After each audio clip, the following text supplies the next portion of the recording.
मैं भेज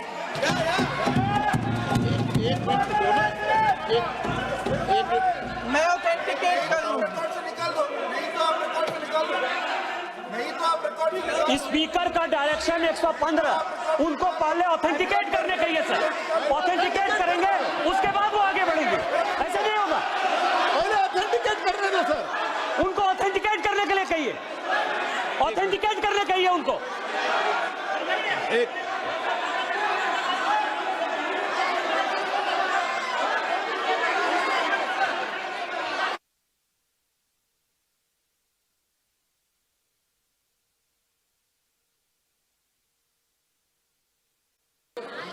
आप उनको बोलने दो, आप मत करो डिस्टर्ब। मैं एक विषय बता दूं, एक मिनट बताऊं।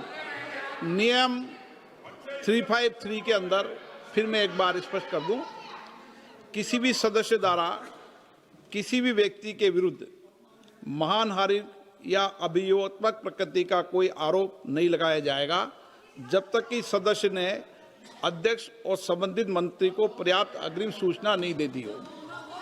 ये व्यवस्था है।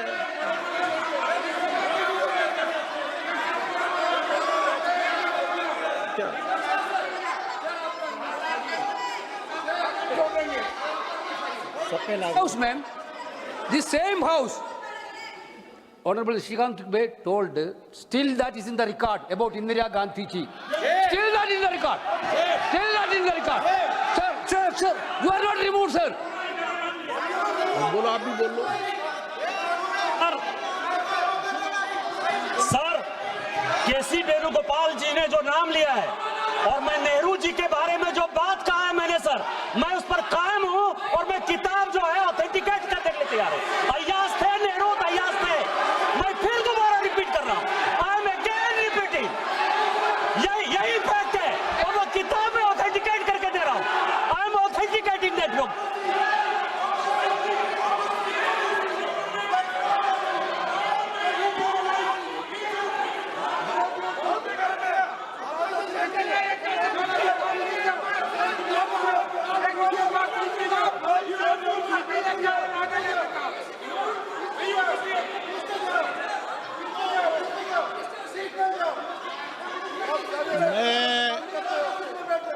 मैं जब आसन पर होता हूं, जो मैं व्यवस्था देता हूं, चाहे सत्ता पक्ष हो या प्रतिपक्ष हो, मैं समान व्यवस्था देता हूं।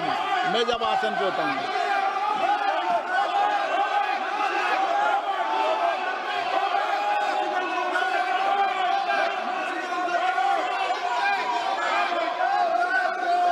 प्लीज बोलने दो। आप उनको बोलने दें, उनको बोलने दें। नो, अरे आप उनको नहीं बोलने देना चाहते? चलिए 114 प्लीज सर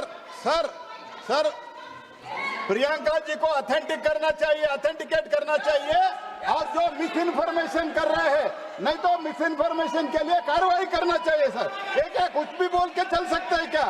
और procedure for the minister the correcting the mistake 114 में अगर वो आपने जो रूल का जिक्र किया 353 में, मुझे कोई नोटिस नहीं दिया है, मैं इधर प्रेजेंट हूँ और मैंने ऐसे कैसे बिना ऑथेंटिकेशन बोल सकते, मुझे बिना नोटिस दिए हुए।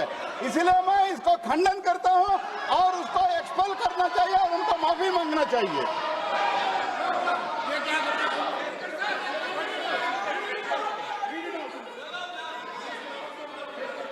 नहीं, ये चैप्टर आगे नहीं बढ़ेगा सर। बिल पे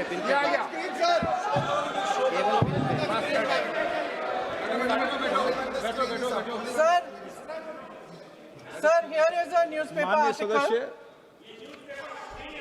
सर, अरे आप पूरा बुकी लेके आए, आपने बुकी लेके आ सकता है sir, written by a respected माननीय journalist. सदस्य, I will authenticate using this, sir. आप माननीय सदस्य प्लीज इसको छोड़ दें। नहीं,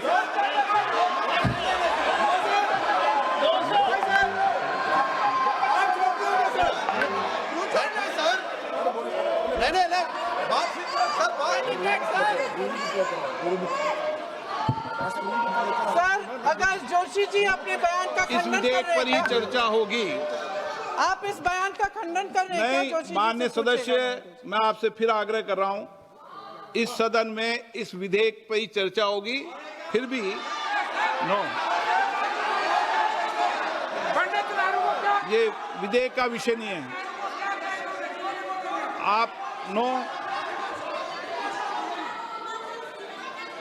आप बोलो तो विधेयक पर बोलो, ये मेरी अपेक्षा आपसे। प्लीज सर, कभी- छोड़िए, ये रख दो। इस विषय को छोड़िए।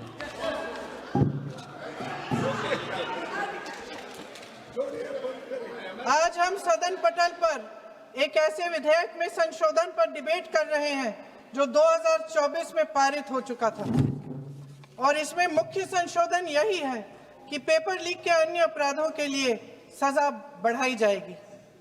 मगर जब से ये विधेयक पारित हुआ तब से अब तक इस सरकार ने एक भी अपराधी को सजा नहीं दी। आपने देखा है कि कल और परसों से फेस रिकॉग्निशन द्वारा प्रदर्शन करने वाले बच्चों के नाम और पते सार्वजनिक किए जा रहे हैं, मगर यही काम पेपर लीक करने वाले अपराधियों के लिए अभी तक नहीं किया गया। ना इस विधेयक में पेपर लीक रोकने के कोई ठोस कदम है। इससे देश के युवाओं का भरोसा कैसे बनेगा? अध्यक्ष महोदय, आदरणीय प्रधानमंत्री महोदय जी को आपके माध्यम से मैं कहना चाहती हूं कि शायद उन्हें अपने सलाहकार बदलने चाहिए। वे असलियत से एकदम टूट चुके हैं। नई कमेटियां बनाने से काम नहीं चलेगा। उनका अध्यक्ष चाहे कोई भी हो। राधा कृष्ण कमेटी भी व्यवस्था में सुधार लाने के लिए बनी थी। आज तक उसकी एक सिफारिश लागू नहीं हुई है, और इस नई कमेटी में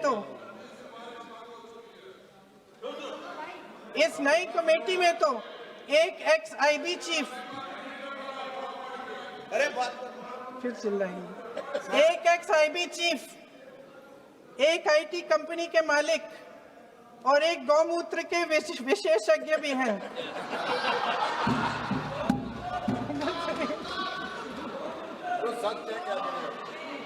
इन्हें शिक्षा के बारे में क्या पता जी? सर, सच है। आप आज मेरे से नाराज हो रहे हैं, पर मुस्कुरा लीजिए। उनको आपने भी चुनाव लड़ा।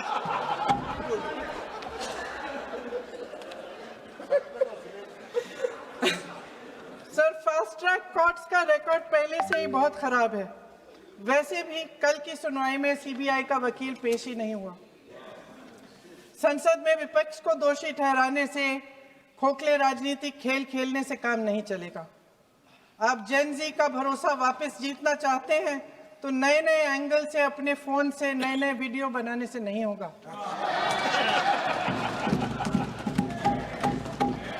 प्रधानमंत्री जी को कैमरे का एंगल नहीं, दिल का एंगल बदलना पड़ेगा।